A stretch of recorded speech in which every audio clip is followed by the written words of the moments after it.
Copyright in these lectures is either owned by the ANU or a third party who has licensed the ANU to use it. Students may use the recording for personal study only. No lecture may be communicated online, copied or shared without the prior permission of the ANU.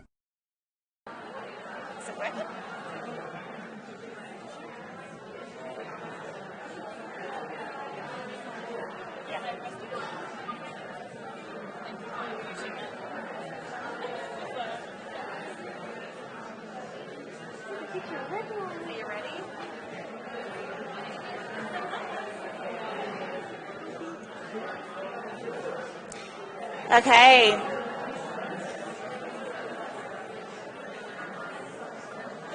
All right, everybody.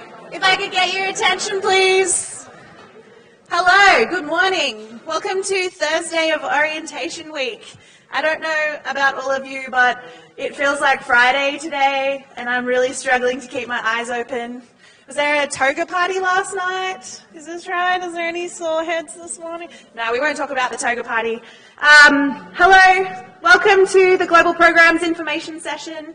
My name is Tilly Hickenbotham, and I'm the Deputy Manager of the Global Programs team. We have 3 other Global Programs staff members here today. Kezia, who is running around like a headless chook. She might take some pictures. I've got Kayla Smythe here. She's our short course coordinator, and Christina Tan, who is the outbound coordinator for student exchange programs. We've been really busy this week welcoming incoming students. So we have just over 300 exchange students who've come to ANU this semester. And we have been taking them on all sorts of weird, wonderful adventures around Canberra and around campus. They come from over 118 different institutions and 36 different countries. It's our biggest cohort ever, which is awesome, and they're absolutely crazy. So if you see them in classes, make sure that you say hi to them, make them feel welcome, and definitely encourage them to get out and see more of Australia as well, because that's part of the experience of them being here. You're probably not here today to find out about what my team does, but we have a really good time and we're really passionate about sending students overseas to do part of their degree program. In some cases that means welcoming students here to Canberra, but in most cases it means sending ANU students overseas to do part of their degree. So we're going to tell you today about a whole range of different opportunities that are available to you. We have a variety of students here who have been on experiences before. Some of you have probably been on experiences before as well. I've seen a few familiar faces as I've been saying hello this morning. But it's a really, really cool opportunity, and ANU is the most accessible institution in Australia for students who'd like to have an international experience as part of their degree. So for those of you that are new to ANU and this is your first week, if you wanted to travel and study, you've picked the right place to come to. We're really proud of the opportunities that are available to students, and I'm going to let the team tell you more about those opportunities moving forward. So today we'll talk about why you should go overseas. If you're sitting here already, I probably don't need to do too much convincing because you've probably got an idea about what it is you might like to do. But I'm going to tell you anyway because it's really important. We're going to cover all of the different opportunities that are available as well. So there are a lot of opportunities. I pre-warn you. You might have an idea about what it is that you're going to do with your degree right now, and we may change that idea for you today with all of the different things that are available. We're going to talk about cash money because it's really important. It's important to be able to support yourself while you're overseas. And a lot of you would have picked up that handout as you were coming in today. And the handout covers different funding opportunities that are available to students to fund experiences abroad. In many cases, the funding's not going to cover the entire experience. In some cases, it will. But it's really important that you know what's available to you so that you are enabled to have these experiences and finances don't hold you back. And then we're going to cover the where to next as well. So we'll talk a little bit about how you can get more information, how you can map your degree program to be able to, successfully have multiple experiences as part of your ANU course of study as well. We have students who take on 6 or 7 different international experiences as part of a degree. They may be doing a flexible double degree, so I'll put that caveat in there. but they go overseas every single year, maybe multiple times a year as well. We think they're nuts, but also very clever. It's a really, really cool way to kind of get a lot of different experiences. So, the why should I study overseas? Pretty straightforward. 3 main reasons. 1, personal growth. It is a fantastic way to expand your mind and broaden your perspectives. It's a really, really fun way to kind of increase your cultural understanding. You can develop a greater understanding of your world and of the world in general and your place within it as well. It's a great way of gaining more independence. Many of you will be at ANU and living on campus, and this is just another way of kind of broadening out that as well. It's also an awesome way to create networks and to create connections that will last a lifetime. So if you go on student exchange, it's more than likely that you will make umpteen friends, and they will be couches that you can couch surf on all of those other international adventures that you'll go on as well. So the personal growth elements of an international experience are really, really important. Secondary, academic opportunity. I don't know if it's more important or less important than personal growth, but surely those 2 things are intertwined. It's a great way to grow educationally. So you actually might go on a college-led program, a study tour, where you work very closely with an ANU academic, and you'll actually develop really strong ties with that academic and maybe that research area as well. It's a great way to see the world and study your degree at the same time, because doing a degree program definitely does not mean that you can't get out there and see multiple countries and do, more with your life. It's a good way of extending your educational horizons. I know when I started my first undergraduate degree, I wasn't entirely sure if it's what I should have been doing at that point in time. And I think that I changed my degree once for my first undergraduate, and the international experiences really solidify, what direction you're going in. Maybe they also change it completely, but that's a real benefit of this. You can graduate from your degree program with 2 or more transcripts as well. So if you go on student exchange, you'll actually get a transcript of study from the institution that you study at. So when you graduate from your ANU degree or degrees, you will have more than 1 transcript, which is pretty cool. It's also a really cool way of bringing skills, concepts and ideas that you learn while you're overseas back into the ANU classroom. So you might go over and study in America for a semester. You'll learn about their academic realm. You'll learn about how they teach there. Every university is a little bit different, but it's a really fantastic way to bring a different learning style back to your studies here in Australia. Finally, professional experience. If for nothing else, go overseas to expand your network, to gain skills in specific areas that employers are looking for in the future as well. You can turn your international experience into professional credentials. We run sessions with students after they have been abroad to teach them how to do that kind of translation process. So how to actually articulate an international experience into something that an employer would be looking for. So we're talking about hard skills here, we're talking about soft skills. There is lots of benefit in that space. It's a great way of enhancing your qualifications, your employability factors, and a great networking opportunity. Plenty of students that I know have found work overseas or internationally because of the international study experiences that they've had. Especially important for political science students that might be studying here, people that are interested in working for DFAT in the future. Those networks that you start to make when you're at university will open doors for you that you don't even know exist right now. So, I'm going to leave you with my team. I just really wanted to come and say hi and to welcome you to Global Programs and to ANU. We will be available for one-on-one appointments with students. We're available for drop-in sessions with students as well. So if you do need to have your questions clarified or if you need to get more support from any of my team members, you'll find us in the new Student Centre in Canberra. You guys will tell them a bit more about that. All right, cool. Well, I'm going to leave you to it, but enjoy. I hope you all plan a really cool future, and then we get to see you when you return from one of these experiences. Cool.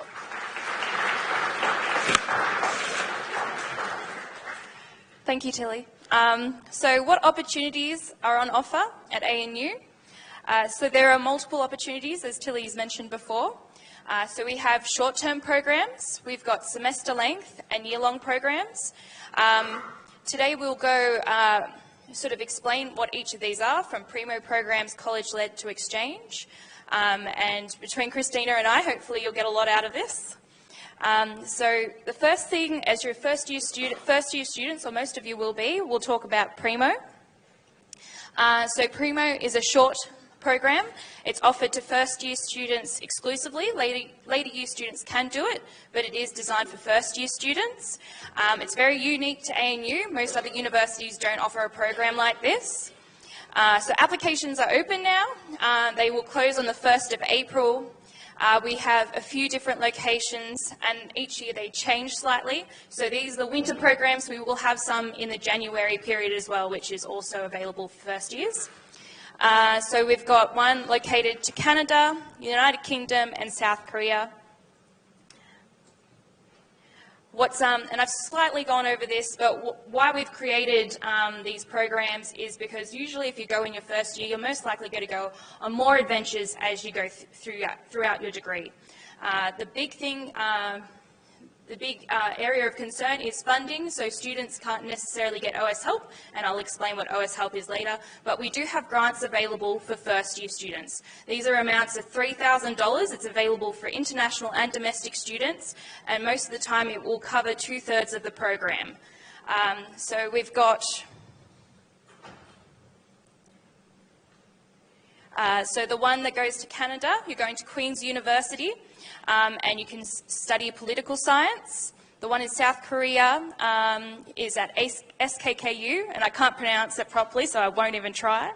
But you can do business management, economics, social science, engineering, computer science, Korean studies. And at UK, you'll go to Norwich, the University of East Anglia, and you'll do digital animation and global media and things surrounding that. So it's a really excellent opportunity. And so you would essentially use one of your open electives for this. In order to apply, you need your college to endorse this. So as long as you have your college tick off on our college endorsement form that you will gain credit for this experience, then you pretty much can go. So we have further information sessions where I'll talk about how to apply, the experience, what each university is like, and sort of the strengths of each of those universities. Our session will be on the 28th of February. So please like us on Facebook, because that's most of where all our information will come from. You can find it on our website, but if you're on Facebook, Kez will post some memes and you'll find out what's going on with us. But you'll also find the location and time of these as well.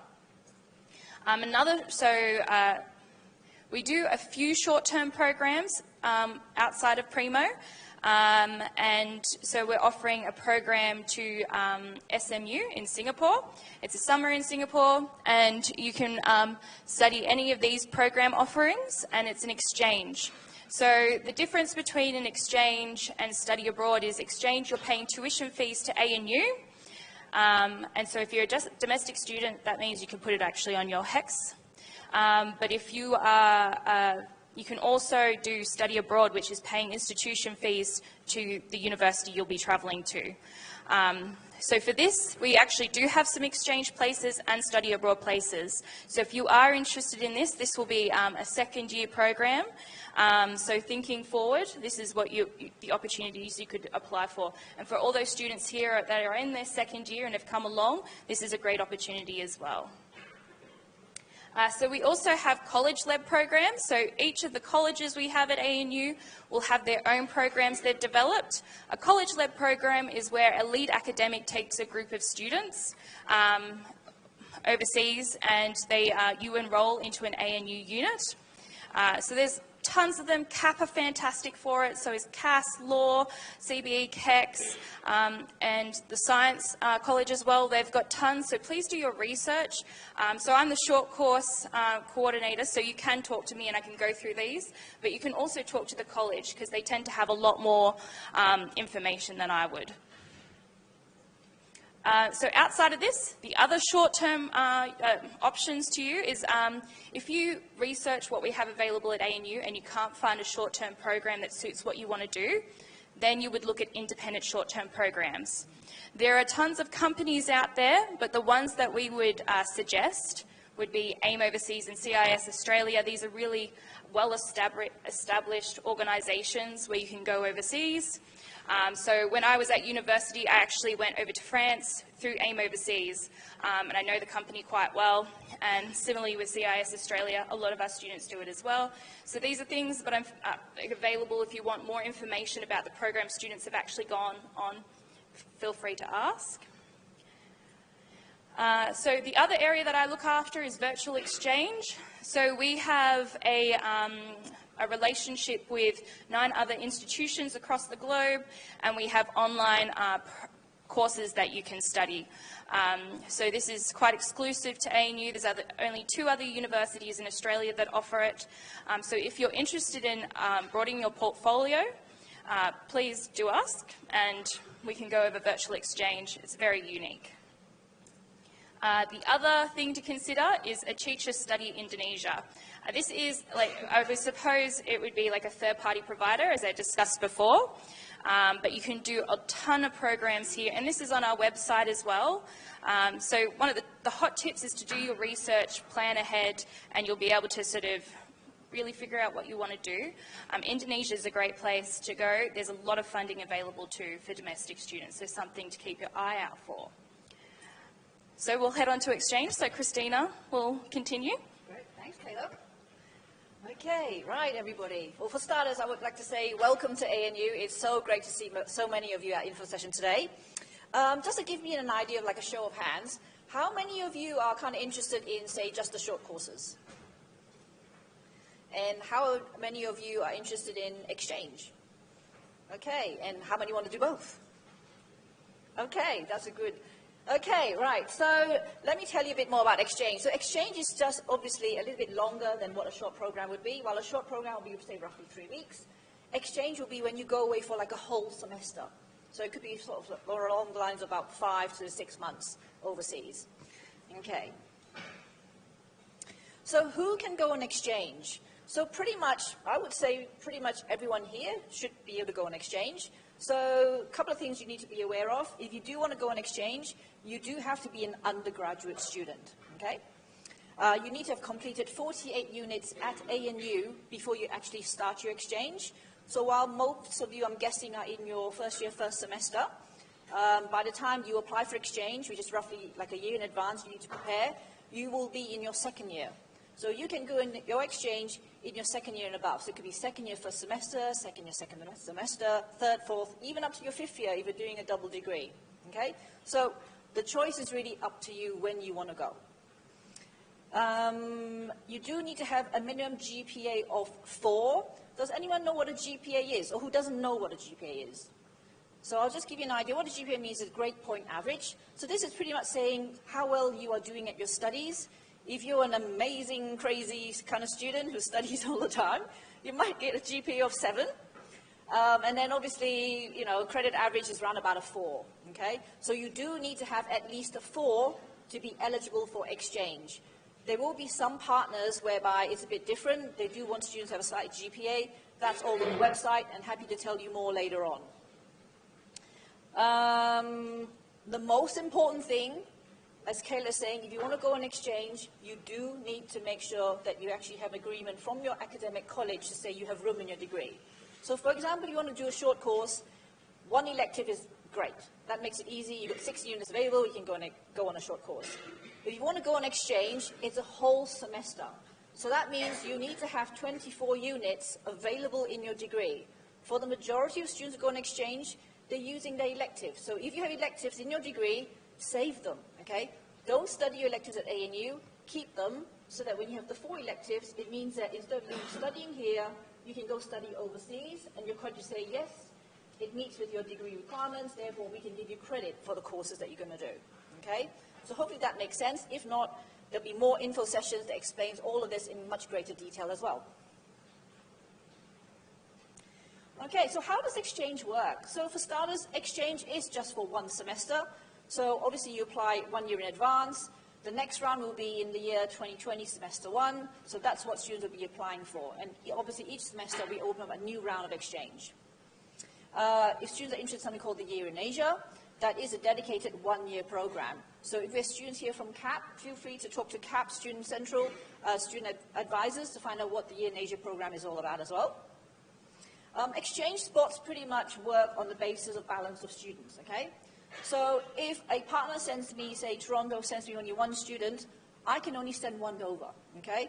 Or if I have a popular partner who is very generous, like say Leeds or Sheffield, they send me 10, means I can send 10, okay? So it's important you understand this. I would love to send everyone to the partner you want to go to, but you need to be mindful that it's a very competitive process.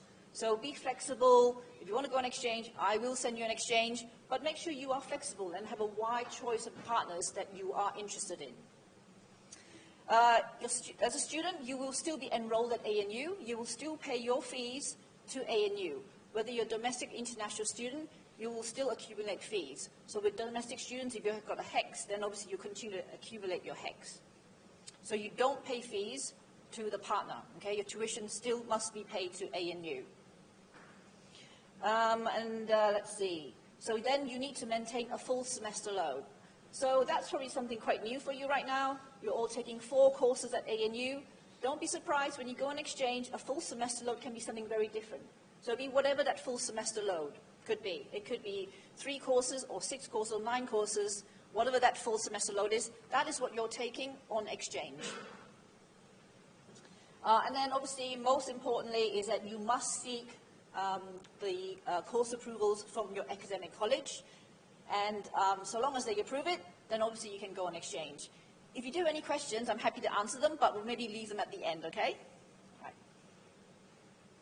So Year in Asia, so how does that one work? So the way the Year in Asia program is designed is that it's actually built into the degree so that you actually have a whole year worth of room in order to go overseas. And usually you would immerse in a particular country. Maybe you could be taking the subjects in the host language, or maybe still taught in English, but just taking an additional language to kind of increase your knowledge of that particular country. You will be enrolled in something called the Bachelor of Asia Pacific Studies, if that's what you're doing. And like I said, you'll be doing a combination of languages and disciplines. And then definitely, if you're interested in this one, please make sure you talk to the College of Asia and the Pacific as well. Okay, for many students who do want to study or go on exchange, I want to bust the myth, okay? So how many of you think you can go on exchange in English in, say, Myanmar? You can, basically. You can go study in English in so many countries. You can go to like Taiwan, Korea, Japan. There is a myth that people think you can only go to like America or Canada or the UK. That is so not true. The majority of 170 plus partners all teach in English, okay? It's up to you to just go and look at the partner, and then you'll find that there's all of these courses available. The only continent whereby you might need to know the host language is probably the South Americas. Therefore, if you are fluent in Spanish, then obviously you can then go to South America. Other than that, all our other partners will teach in English, okay? So really, you can go anywhere. Don't be restricted by just the English-speaking countries. If that's the case, you do want to go on exchange in another language, then obviously there's a different form that you would fill out. It's really just to show that what is your language language proficiency at. And again, we'll give you more information when you come to dedicated exchange info as to how that part needs to work as well.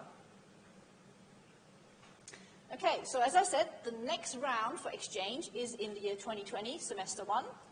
Everything is done online on the global program system. So feel free to start your registration with them, with the system, register an account, browse the catalog. You can look up, the short courses, the exchange courses. So the round will open on the 15th of March, and it will close by the 31st of May. The deadline is strict, so don't think that you can apply on the 1st of June for going on exchange in the year 2020 semester 1. Okay, a deadline is a deadline. I still get students who sometimes don't realize that, but it is a strict deadline. So please make sure if you are interested, please apply. Or if it's too early for you and you want to go later on, that's fine too. Just wait for next semester and the rounds will open again. So each semester, the round opens and is for a year in advance. Okay? Did all that make sense? Yeah? Lots of head nodding. That's great. Okay. So one of the things to just kind of like make you aware of is that you can go on exchange sometimes in your single degree or your double degree. It's up to you. You just need to kind of make sure that when you're looking at the partners you're interested in, they are partners that offer the kind of disciplines that you're after. So again, if you're not quite sure how to look that up, happy to talk you through at one of the main exchange sessions as well. Again, I'll answer that afterwards as well. Okay. At the moment, we are still waiting for timetable to actually give us rooms. You'd be surprised how difficult it is actually secure a room at the moment. So as soon as we have these rooms confirmed, we'll hope to run 2 dedicated exchange info sessions. So feel free to register your interest by joining the Facebook Global Programs. And then obviously we'll make sure that we'll send out information to you to say, hey, we're running info sessions. Please come along to these ones and register your interest as well. Okay. For some students, very similar to like short programs, is that you might find that you want to do something, but that particular institution is not a partner. Or it could be a country that we actually don't have any kind of universities at the moment. And it can happen. For example, I'll give you an example, say Russia. We don't have any partners in Russia, but there may be some students who want to do something very specific there. So that is something called study abroad. It means that you kind of take yourself, make yourselves very independent.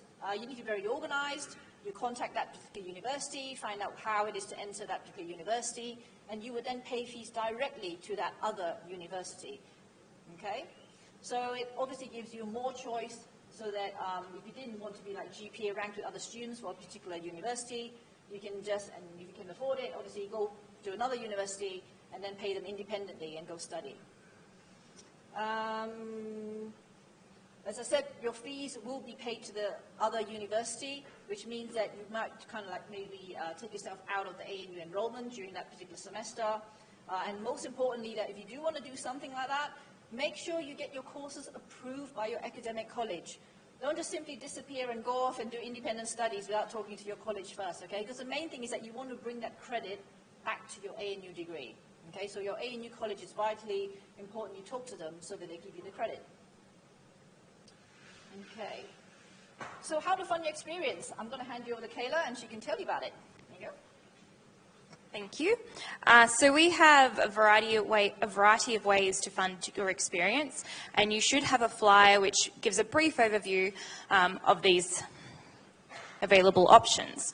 The one that's the most accessible for domestic students is OS Help, and this is the 2019 amount, but you can get close to $7,000 if you go to a non-Asian country, and you can get up to $8,149 if you are going to an Asian destination, and you can also get additional amounts for a language component. So there are some things you have to have, it has to be credit bearing, so you need to be getting credit for your course, you must be a domestic student. That's pretty much it from memory. But please look online. We've got a lot of information, and we can also step you through the process. It's very simple to apply. Pretty much the essential thing is that you do get your college to endorse the program you're going on to. And this can be an independent course. It doesn't have to be a college-led program or exchange. It can be an independent short course as well. Can I just mention, OS Help is available, as Kayla said, to majority of students who are domestic students. The only thing is that if you're going in your very last semester of your exchange, the government stipulates that you won't be eligible for it. So it's really just something to bear in mind. If you want to apply for OS Help, make sure that it's something that if you want to do it, fine, but not in your very last semester of your degree. Yeah, so you need at least 6 credits to study when you return.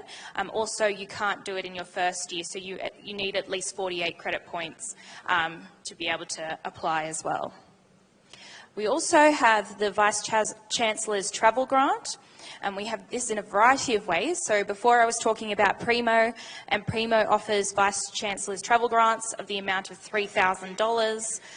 We also have the Access and Equity. So this is for people with financial hardship. and that they're going so on exchange. We have recently allocated funding to short-term programs as well. So if you do have financially disadvantaged, if you identify as Aboriginal or Torres Strait Islander, have a long-term medical condition or a disability, or come from a regional or a remote background, please visit our website and do look into this. It does go up to the amount of $10,000 based on the budget. And we also have other Vice-Chancellor travel grants for priority partner grants, so for different types of programs, and you can find that. So in the application of any program that you find on Teradata, as Christina said, Teradata is it's a program search engine, and in that it will actually say if there are grants available as well. So Christina's going to talk about the New Colombo Plan Scholarship for you. Thank you. Okay, so let's see. How many of you have actually heard of the New Colombo Plan? Okay, that's great. Does anyone tell me what you know about it? Who put the hand up? I think you did, right? Do you know anything about the New Colombo Plan? You should. You're an existing student. Okay, right. So let me tell you about the New Colombo Plan. Maybe some of you, during year 12, you might have DFAT coming around telling you about it, possibly, but if not, it's a very prestigious government funding. It could be as much as $67,000 per student, okay? Is that a lot of money? I think so, okay. So obviously, it's different for each successful candidate. What the Australian government is looking for is that they're looking for students who are Australian citizens who want to embrace the learning available from the neighbours, okay, meaning neighbouring countries. So the grant is very specific to what they call the Indo-Pacific region. Does anyone know what the Indo-Pacific is? Blank faces. Okay. So what it means is that it's kind of like pretty much starts from the Pacific all the way to sort of near India. So all the countries, of which I think by now there's about, I can't remember, about 39 of them, I think. If you want to go and study overseas in one of these countries on exchange, then potentially you can apply for the actual scholarship, okay? So it'd be countries like, say, Hong Kong, China, Singapore, India, Indonesia, those kind of countries. So if you are applying for exchange in the year 2020, whether it's semester 1 or semester 2, potentially you could become an NCP scholar. And if selected by DFAT, you could even have as much as the $67,000 kind of amount that is paid to the student, okay? So I would suggest that if you are interested in the NCP scholarship, then the main thing to do is to remember it's a very quick round. It opens on the 1st of May, and it will finish by the 31st of May, okay? You need to be applying to ANU, and it's ANU who selects the top 10 candidates from ANU who get nominated to DFAT, all right? So then DFAT will then decide who they want to select out of all the university nominations, and then they select about roughly 120 per year, okay? So these are 120 students who actually get a lot of money to help them go overseas, okay? So if you want to be one of them, get preparing, okay?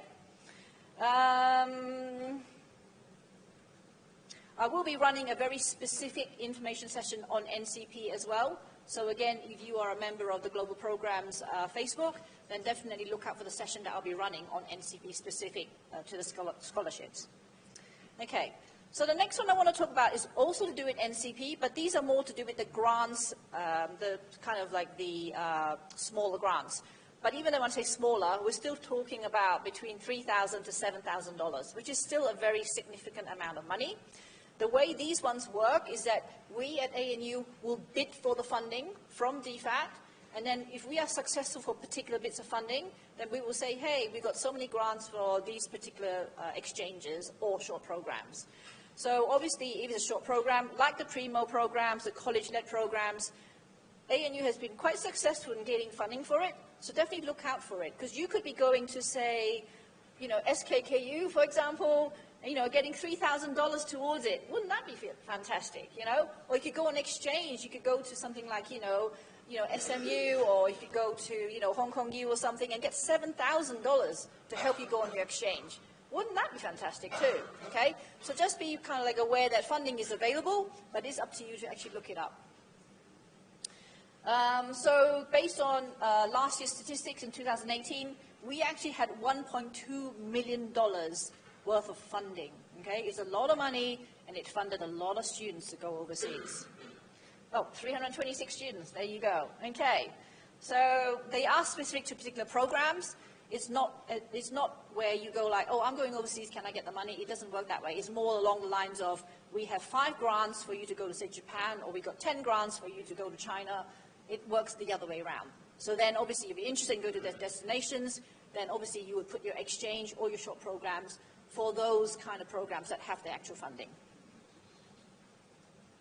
Okay, corporate grants. So again, at ANU, sometimes we get some sort of like sponsorship or some companies that do give us funding as well. And one of them is actually Westpac Bank. So they have something called the Westpac Asian Exchange Scholarship. It is quite specific. It's only open for exchanges in the second semester of each year, okay? So if you intend to go on exchange in your first semester, then obviously this one may not be available just yet. But if you intend to go on exchange in second semester 2020, then definitely consider this. And again, this is very specific to 3 destinations. It's only for China, Hong Kong, and Singapore.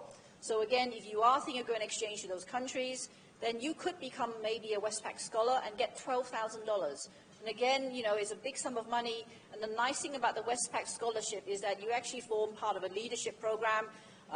You actually get invited to attend it. Last year, I think it was somewhere in, Hong Kong.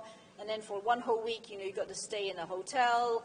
And they run these very specific leadership programs. And then you're part of this network. And it's great for your career. You put it on your CV. And one day, you know, if you do want to work for them or work for companies related to Westpac, it's a really good, you know, foot in the door for you as well. And as I said, it is only for semester 2, so if you intend on going to exchange semester 1, unfortunately this was not open for you just yet. Okay, so we want to talk about NCP alumni. There we go. So we're lucky enough to have 2 NCP alumni ambassadors here today, and they're going to talk briefly about their experience, what they got to do. So I'm going to hand it over to Rebecca. Hi everyone, I'm Rebecca. I'm at the start of my 4th year of a Bachelor of Economics and International Relations, and today I'm going to talk to you about my overseas experiences with ANU. So for a bit of background, I've had the chance to go overseas 3 times in the past 3 years of my degree, each to 3 different places, as you can see. My first experience was a Primo short program to Canada, which was the Summer Institute for Political Studies. I was in my first year. I didn't think I was going to get in. I just applied for it, and to my happy surprise, I got in, and I also was able to receive a Vice Chancellor's coursework travel grant, which paid for most of the trip, and that was an incredible experience. In my second year, I went on a semester exchange, and that was to a northern town in France called Lille. I'd always wanted to go on exchange, and I was able to receive the OS Help loan, which really helped me cover my living expenses, so then I could work and save up for travel expenses. And being in France, I could visit many, many countries throughout Europe, and it was really, really incredible. As a born and raised Canberran, it was something that was very, very different for me and very daunting, but it was also a very unique experience where I could go somewhere and meet people from all around the world, and I now know I have friends on every continent and another place to call home. In my last year, so that was last year in April, I was selected to go on a Global Business Immersion program to Taiwan. This was with the College of Business and Economics, and I was lucky enough to receive a NCP grant, which paid for most of the trip, which was incredible as well. And that was also a very unique experience in itself. I'd never been to Asia before at all, so it really opened up my eyes. But yeah, so what I can really encourage you guys to do is just apply for any programs that you're interested in, even if you don't think you'll get in or be able to pay for it, because each time I was happily surprised that I was able to go to all of these amazing countries. But yeah, thank you. Thank you, Rebecca. We will have questions at the end, so if you do have something specific you would like to ask Rebecca, you can do that then. We now have Dylan, who's going to come up and talk about his experience going on a short course, and he's also an NCP alumni ambassador. Hey guys, welcome to the ANU. My name is Dylan. Hope you don't mind, I'm just going to read off my phone. I hope you've had a great O week, first of all. So I'm a fourth year student here at ANU, and I'm studying a double degree of law and PPE. And last year, as part of the PPE component of my degree, I was given the chance to travel to Myanmar, also known as Burma, and for 3 weeks with about 29 other students. The trip was made possible by the New Colombo Plan, of course, which I've already spoken about, but aims to increase knowledge of the Indo-Pacific region. And I was given a grant which covered all the expenses for the trip. So I thought I'd give a few facts about Myanmar to sort of give some context to the trip. So Myanmar is the largest country in mainland Southeast Asia by area. It has a population of 51.5 million, and there are 135 different ethnicities. Today, 37.5% of its population are estimated to be living in poverty. And Myanmar has a long history of oppressive military rule. The country's only recently transitioned into democracy in 2011, and it's now led by the Nobel Peace Prize recipient, Aung San Suu Kyi. And Myanmar is also plagued by ethnic conflict. I don't know if you guys read the news, but there's been a crisis in Rakhine State where 500,000 refugees have been forced to flee to Bangladesh, and some have even called this ethnic cleansing. So what did we do on the trip? The trip was split between spending time at Yangon University and travelling around Myanmar while visiting sites in different locations. So we started the trip in Yangon, the largest city in Myanmar, travelled to Naypyidaw, the capital, and then to a place called Inle Lake, which is a beautiful freshwater lake and a big tourist destination. Throughout the trip, we attended seminars, lectures, and panel discussions with various people, including politicians, activists, government personnel, and civil society groups. It was a great experience, and we got to meet some really interesting people, and I would encourage all you guys to go if you have the opportunity. While in Yangon, at Yangon University, we also worked on a project which formed the main part of the course requirements. We were partnered up with students from the University of Yangon, and we had to choose an aspect of the political economy and explore it more deeply. I looked into freedom of speech in Myanmar, and particularly from a legal perspective, which was good with my law background, because there are certain defamation laws in Myanmar which punish people for speaking out against the government, and they're still in place today. So, yeah, I hope I've given you guys a bit of an overview of my trip. I would encourage you guys, all of you guys, to go if you have the chance, and to apply for the New Colombo Plan to receive that funding, so you can have an experience like mine. It's a great way to experience another country, also to meet new people and study all at the same time. So thanks, guys. Thank you, Dylan.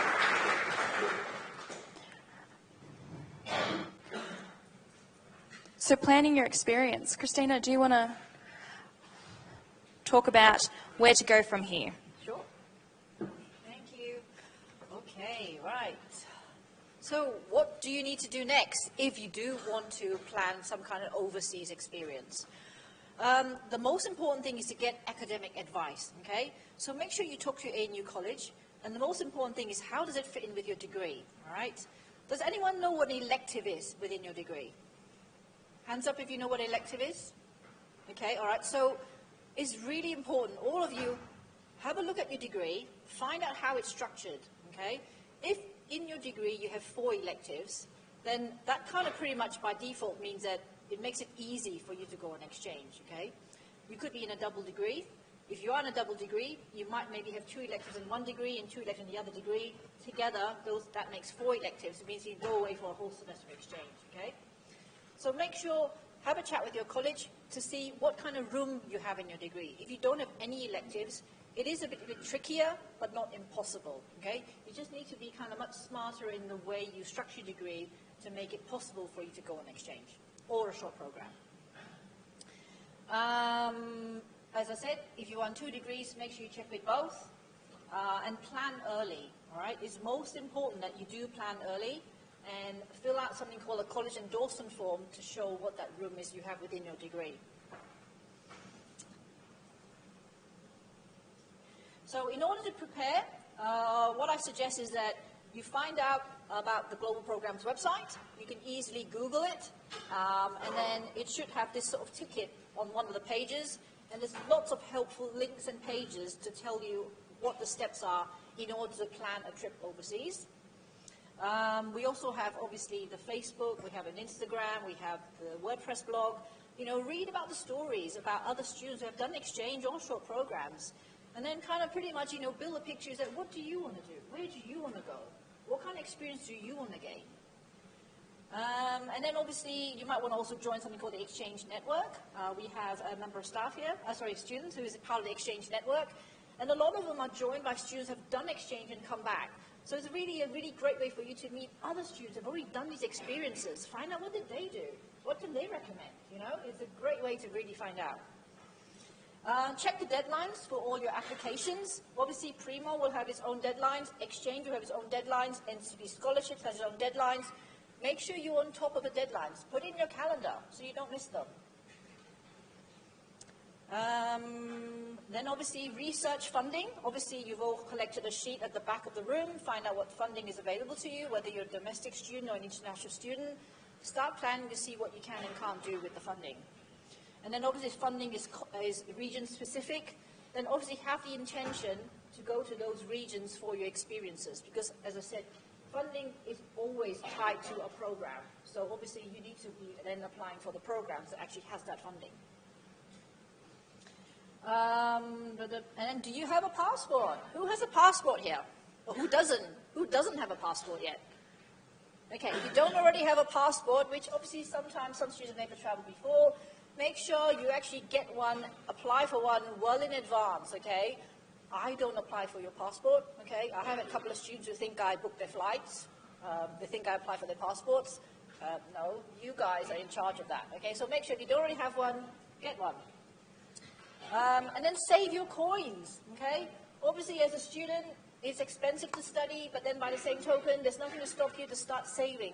Lots of our students at ANU I am so impressed with have part-time jobs. And, you know, it's amazing how much money they save from the jobs that they do. Obviously, you want to have a bit of fun as well. So obviously, you know, have a good mix, you know. Have fun, but at the same time, try and save some money as well. And then obviously, start planning, get excited about these opportunities.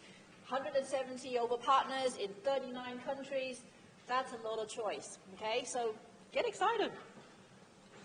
Okay, so this is the global program system. On the bottom right-hand side is where you can register or log into the system. And from there, it's pretty much the world's your oyster. What do you want to do? It's up to you. Start looking, okay? Right, next one, obviously, as we mentioned before, is the Exchange Network. So, do we have someone to talk about the Exchange Network? Pauline, excellent. Come up. She's the head of the society, and she'll give you a bit of a brief overview. Excellent. Over to you. Thank you. Hello, everyone. Nice to see everyone. I hope you're doing well on this Thursday morning of O Week. You all look alive, so I'm kind of impressed. So I'm Pauline. I've also been on exchange before. I went to Canada, Montreal in my first semester of second year. And I also recently went to Dubai for the Global Business Immersion Program the past summer. So yeah, I've also been quite involved. I'm the president of the ANU Exchange Network. So we are a student society. We're all about trying to bring together the exchange students, the international students, and the domestic students. Sometimes it's quite easy as an exchange student to stay with other exchange students, but then you miss out on the opportunity to meet local people, which is normally what it's all about.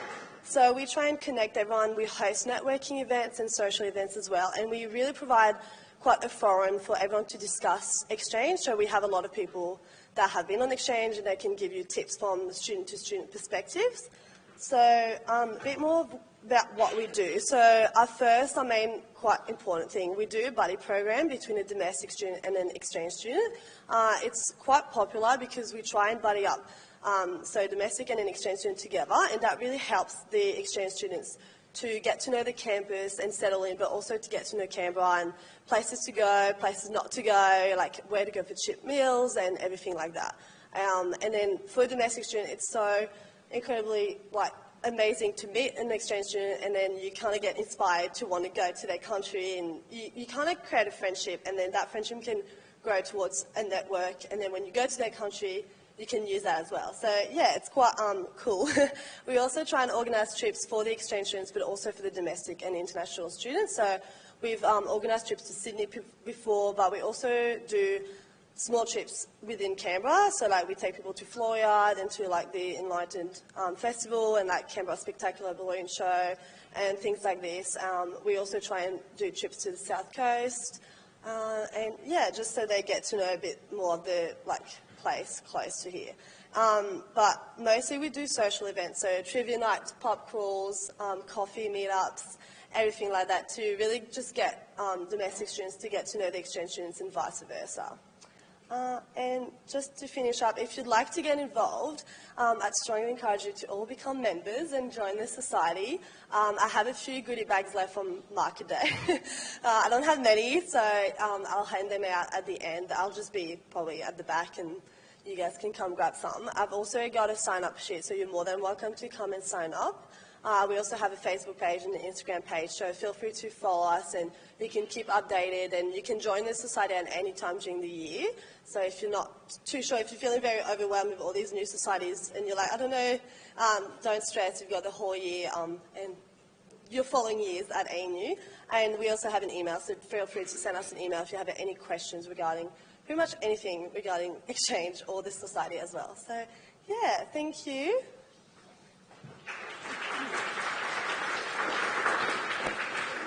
Thank you for that. So more information. So share your story, become an exchange ambassador, be a storyteller. We have, you can write articles for the ANU Global Programs blog. It's one area that's really important for students, so they can actually go and read your experience, find critiques about the accommodation, where they went, what they did, their hot tips. And then take part in outreach events. So ANU Open Day, ANU Global Programs Fair and the Mini Market Day. Yeah. Or I might as well do it now actually. So we will have a fair on the 5th of April, which is a Friday. It's a huge day where we actually have all a large number of our partners overseas come and visit us on campus. We will also have third-party providers like AIM Overseas and CIS Australia come, and it's your opportunity to actually meet them in person, find out about their programs. The colleges will be on board because we'll also talk about the different college-led programs that are available, but it's a very important day to be able to meet people. So say if you're going to Canada, we'll most likely have reps from Canada there. So it's a really exciting day. Do you have anything else to add? I was going to say that normally we have a lot of volunteers from the students who've just come back from exchange. In fact, we have so many who've just come back. I think it's just under 300 who've just come back. They're also so excited to talk about the opportunities they had when they went on exchange, is that we're going to have nearly like 40 to 50 tables whereby past exchange students will come and volunteer, and they'll be telling you all about their specific, whether it's the Netherlands or Sweden or, France. They'll tell you all about everything that they did. They're so excited. So definitely, once we have, more information about the the fair day, please make sure you come along, okay? So, yeah, more information. So, as we've been saying the whole time, please follow us on Facebook. You will find a lot of information about events coming up specific to short programs, exchange, NCP. Follow us on Instagram. So we have student takeovers. So last week we had a lady at Queen's University. The week before that we had a lady in Singapore, and she was obsessed with bubble tea, so she kept giving us bubble tea reviews, which was quite funny. And you've also got the global programs system, so that search engine. What's really good about that is you can actually search by discipline and location, so you can put an advanced search in. So say if you want to do law and philosophy, you could put those disciplines in, then you could put a location, and it means it's really easy to figure out what is available to you. We've got the blog, so we have students from all locations putting information up on that blog, and it's really helpful to feel comfortable about where you're going, but also get a lot of tips as well. And then there's our website and Ask a Past Student as well. So we do have register for more information. This is a link, but if you do send us an email, we'll add you to this link as well. A big thing, if you want to meet us, We have a drop-in desk from 11 to 1 in the student central space.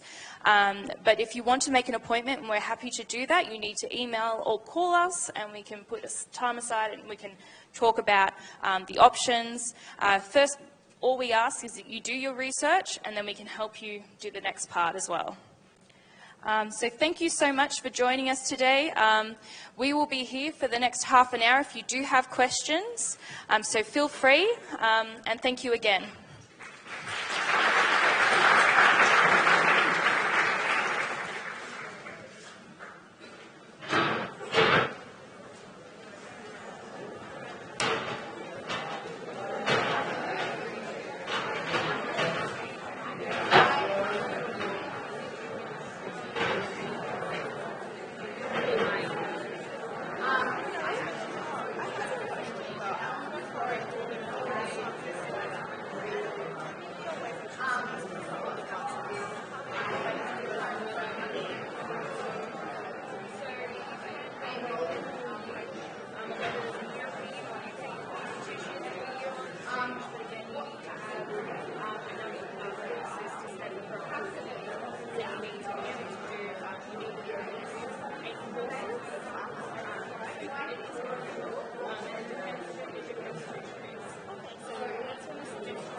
Download it, take it to your